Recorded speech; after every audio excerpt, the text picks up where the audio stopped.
Guillaume Lotte-Demey, bonjour. Bonjour. Vous êtes le directeur général d'EquiSign.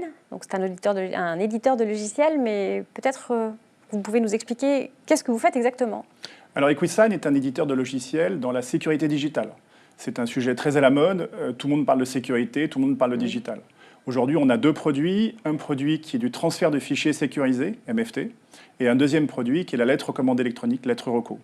Alors commençons par ce transfert de fichiers sécurisés. Votre particularité, c'est que vous êtes une société française, que vous équipez des entreprises françaises. Et pourquoi est-ce qu'il y a ce marché pour une entreprise française, pour des entreprises françaises, pour des raisons, là encore, de sécurité? Tout à fait. MFT, c'est donc du transfert de fichiers sécurisés.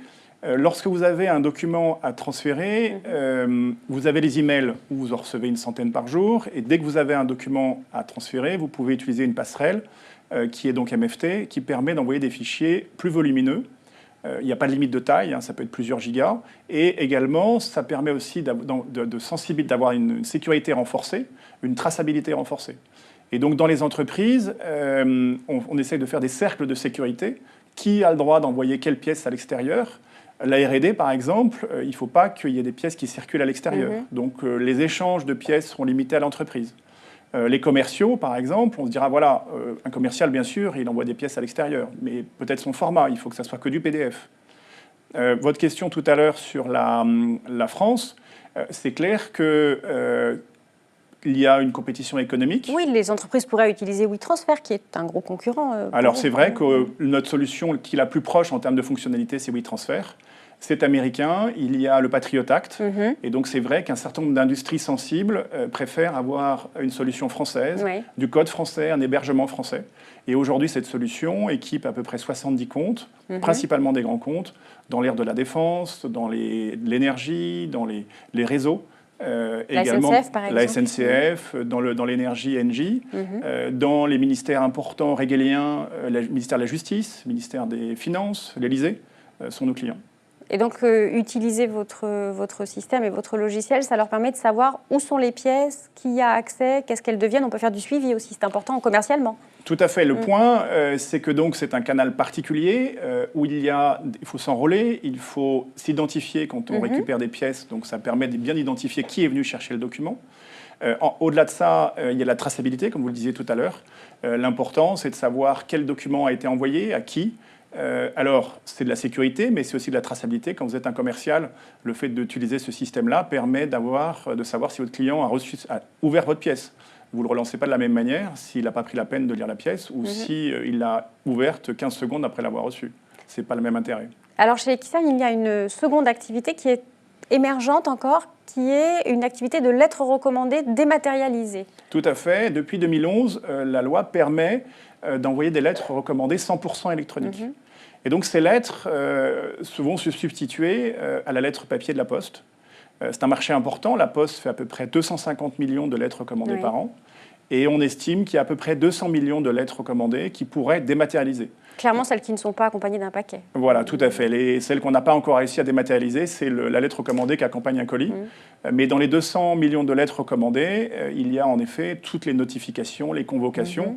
Un sujet très important, c'est la convocation d'assemblée générale de copropriétaires. Souvent, c'est un document assez épais. Le fait de le dématérialiser. Un autre point sur ce produit-là, au-delà d'être dans l'air du temps de la dématérialisation, c'est ses économies. C'est 2 à 3 fois moins cher. Lorsque vous envoyez une lettre recommandée et que vous avez à la fois le papier, l'impression, le façonnage, le stockage, etc., ça peut vous revenir à 4, 5, 6, 8 euros, alors que la lettre recommandée électronique est autour de 2 euros.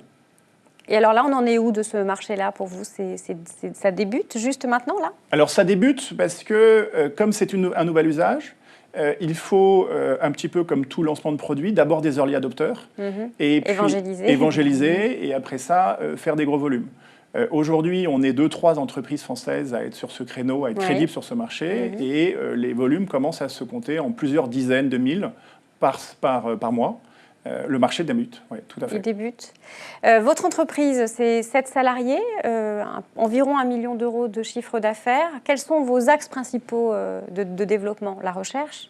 Alors, beaucoup de code. En tant qu'éditeur, quasiment la moitié 3 personnes travaillent sur le code tout le temps. On est très peu nombreux parce qu'on a repris ces 2 produits qui étaient déjà développés. On n'a pas eu besoin de les développer nous-mêmes et donc aujourd'hui, on les fait évoluer. Et donc aujourd'hui, MFT est une activité assez mature, en croissance, mais mature. Lettre recommandée électronique, lettre reco, là, va croître d'une façon très importante. Aujourd'hui, c'est embryonnaire, mais c'est le marché français qui est embryonnaire. La loi Le Maire, la loi sur la République numérique, reparle de cette lettre recommandée. Il y a un règlement européen qui est le règlement IDAS, qui également positionne la lettre recommandée électronique. On peut même dire qu'il y a un marché européen qui est en train de se structurer. Et là, le marché européen, c'est plus d'1 milliard de lettres recommandées par an. Voilà, c'est un peu notre target, donc on ne va pas rester 7 longtemps. Mais vous avez déjà une activité hors des frontières françaises. Une trentaine de % de vos clients sont hors des frontières françaises. Alors de qui est-ce qu'il s'agit? Alors sur MFT, en effet, une trentaine de nos utilisateurs sont des étrangers. Alors c'est souvent des filiales de groupes français. Engie est dans le monde entier, Thales est dans le monde entier, Safran est dans le monde entier. Après ça, on a un certain nombre de clients, vous voyez, en Suisse, en Belgique, un petit peu aux États-Unis aussi. Alors, vous êtes membre de Croissance Plus depuis 10 ans. Qu'est-ce que ça vous apporte et qu'est-ce que vous attendez de l'organisation pour vous accompagner dans votre développement? Croissance Plus, 2 axes pour Croissance Plus. D'abord, du lobbying pour promouvoir les entreprises de croissance.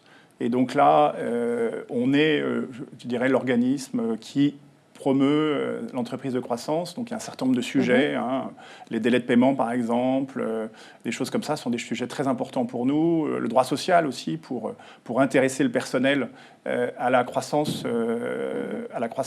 La rémunération c'est bien, mais le fait qu'il soit actionnaire c'est encore mieux. Donc ça c'est du lobbying. À côté de ça, Croissance Plus c'est un réseau de 400 entrepreneurs et la discussion entre ces entrepreneurs est juste passionnante. Parce qu'on est tous en croissance et on est obligé d'échanger, on échange beaucoup. On n'est pas dans les mêmes secteurs et donc on peut vraiment profiter. Notre croissance est supérieure à la moyenne, donc quelque part il faut trouver des nouvelles méthodes, des nouveaux axes, des nouveaux comportements et donc on échange beaucoup entre nous, donc c'est de l'oxygène pour moi, Croissance Plus. C'est du challenge aussi, parce que c'est tous des entrepreneurs extrêmement brillants et donc il faut être à la hauteur. Là, la campagne présidentielle est lancée, bien enclenchée. Est-ce que, selon vous, il y a des points sur lesquels il faudrait vraiment insister pour faciliter la vie des entreprises et la vie des entrepreneurs en France? Tout d'abord, la croissance, le fait de faire baisser le chômage passera par les entreprises. Les dépenses publiques sont limitées. Voilà. Donc de toute façon, ça ne seront que les entreprises qui vont créer ces emplois. Donc il faut permettre aux entreprises de se développer. Éviter les effets de seuil, éviter les contraintes. Le pays doit se mettre à disposition, je dirais, doit se mettre pour soutenir ces entreprises. On doit soutenir les entreprises françaises et les politiques doivent nous aider dans tous les domaines. Et toute la problématique, c'est retrouver un peu un contrat social entre à la fois la France et ses entreprises. Merci beaucoup, Guillaume Lotte-Demey. Merci, au revoir.